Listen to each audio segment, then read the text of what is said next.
السلام علیکم ورحمۃ اللہ وبرکاتہ نحمده ونصلی علی رسولہ الکریم اما بعد۔ آج کا سبق سن لیجئے۔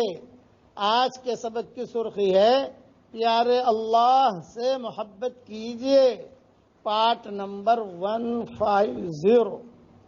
ہماری شریعت میں نیکیاں بڑھانے کے اسباب بہت بتائے۔ رسول اللہ صلی اللہ علیہ وسلم نے ایک دعا ہمیں سکھائی ہے، اگر آدمی پڑھ لے اسے تو اس وقت میں دنیا میں جتنے مسلمان مرد اور عورتیں ہوں گی ان سب کے برابر اللہ اس کے اکاؤنٹ میں نیکیاں داخل کرے گا۔ اب پڑھیے میرے ساتھ وہ دعا پڑھیے، ربنا اغفر لی ولوالدی وللمؤمنین یوم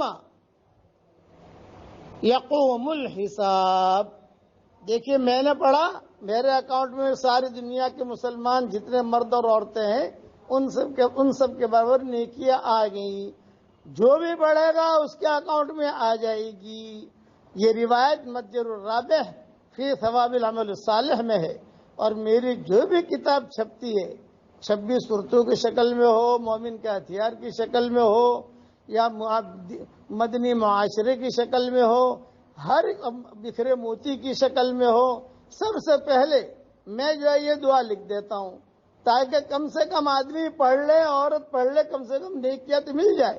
دنیا میں ہمیں نیکیوں کی قدر نہیں ہے، مرنے کے بعد نیکیوں کی قدر ہوگی۔ ایک ایک نیکی کی وجہ سے آدمی پریشان ہوگا اور ڈھونڈے گا کہ کہیں سے مجھے ایک نیکی مل جائے، کہیں سے ایک نیکی مل جائے۔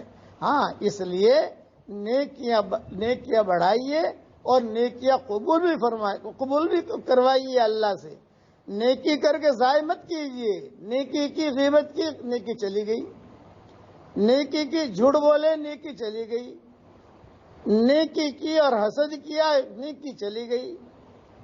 نیکی کی رشوت کا کام، رشوت لے لی، نیکی چلی گئی۔ نیکیاں کیجئے بھی، نیکیاں بچائیے بھی۔ اللہ تعالی ہم سب کو عمل کرنے کی توفیق عطا فرمائے، آمین۔ وآخر دعوانا ان الحمدللہ رب العالمین۔